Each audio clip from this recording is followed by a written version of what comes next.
Yeah, okay. All right. So thank you, Chairwoman Cohen. For the record and committee, I'm Pat Spearman, and I represent Senate District 1 in Clark County, and I'm pleased to present Senate Bill 470 for your consideration today, which requires medical facilities to conduct training related to specifically cultural competency for employees. As you all know, Nevada is a population that has grown faster than any other state. As a result, Nevada now has a diverse population of women, people of color, people who are lesbian, gay, bisexual, transgender, and questioning, as well as a wide variety of ethnic and other cultural backgrounds. This is why I believe that it is vital that our population should have access to medical services that are culturally competent and reflect their diversity, and that the people that are treating them understand their specific needs. If not, language and cultural barriers impede information about care and restrict communication with medical providers. To clarify, cultural competency is a set of behaviors and attitudes within the operation of a system that respects and considers the consumer's cultural background, beliefs, and their values, and incorporates them into the delivery of healthcare services.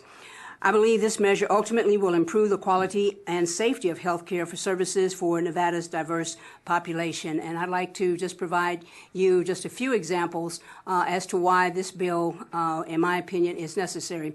During the interim, I received several calls from people who were in rehabilitation centers, in hospitals, and other medical care facilities complaining about the treatment that they were having. In one occasion, there was a young lady who was shot, and it was determined to be a hate crime, and she was in a rehabilitation center, and the people there refused to change her bandages. They also had on her arm, even though her identification identified her as one name, they had her dead name on her arm and on the door outside of her room. Senator, can you just tell us what you mean by dead name? The name that when people transition from male to female or female to male, the name that they were born with, that goes away, and they want to be identified by their new name. Thank you. Okay, I'm sorry. So they were doing that. Her mother had to come and actually become responsible for changing her bandages. She was shot in the leg. Her mother had to come and change her bandages. Some of the people in the facility, some of the direct caregivers, made fun of her. Even on one occasion said, my religion, we don't believe in all of that, so I can't treat you. There was another occasion that just happened in January of this year. Someone was in the hospital, happened to be African American, and also happened to be a lesbian. She was in the hospital, checked in. They admitted her on the 25th of January, and I got a call about the 7th or 9th of February, and she had not been bathed, nor had she had her hospital gown changed. On another instance, earlier last year, I received a call from someone who happened to practice the Muslim faith and was having a difficult time getting them to understand she did not eat pork.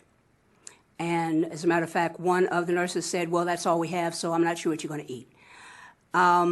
In another occasion, there was someone who was making fun of a patient who happened to be Jewish and was trying to do the orthodoxy in terms of sundown to sunup with the Sabbath and that sort of thing. So all of these things combined together with a host of other things just led me to believe that we really need to make sure we have cultural competency in all of our medical facilities, because people who are sick or who are being assigned to a rehabilitation center, they are some of our most vulnerable people, and they don't need to be going through these types of indignities. In the case of the rehabilitation center, I had called, the person who called me actually was a pastor, and I asked them to go and find the person in charge nurse, house supervisor, somebody, and they found a charge nurse who said to them, and they still had the phone open and I could hear, said, I don't have time to talk to her, she'll have to call tomorrow. And so at that point, I recognized that their understanding was rather limited and called Mr. Whitley and asked him to translate for me. And he did a very good job of that. And so most of those were taken care of immediately, and the others were addressed subsequently. So the bill requires the State Board of Health to adopt regulations requiring a medical facility to conduct cultural competency training for any agent or employee that provides direct care to patients. And I have a mock-up of an amendment that will expand that to say anyone who interacts with a patient. Because one of the other atrocities that I'm familiar with is a doctor who performed a surgery, and when the patient asked what happened, could they tell them a little about what did you do, what did you find, what are some of the things that need to happen, the doctor basically said, I don't need to tell you. That's not hearsay. That was my sister asking the doctor that performed abdominal surgery on her, and I was sitting in the room when she did it and heard the doctor say that. The cultural competency training is intended to enable an agent or employee of a medical facility to more effectively treat and understand its patients who are from different cultures, including without limitation, patients who are from various gender, racial, and ethnic backgrounds, from various religious backgrounds, lesbian, gay, bisexual, transgender, and questioning persons, children and senior citizens, persons with mental or physical disability, part of any other population that such an agent or employee may need to better understand as determined by the board. And finally, the bill requires the Department of Health and Human Services to approve the course of program for the cultural competency training conducted by the medical facility. Madam Chair and committee members, I have met with stakeholder groups in this, and we've tried to refine the language, and I've also tried to address some of the questions about what does that mean for doctors who have privileges in a particular hospital, and we're going to try to address that in a different way. But the bottom line is whatever is happening now with respect to training people in cultural competency, it obviously is not working.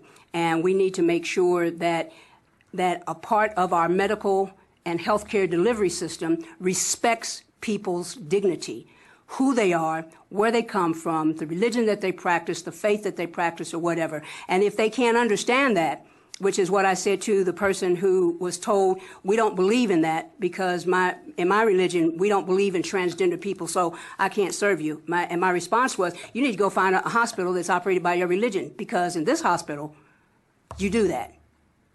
No one should have to go through that. No one. No one.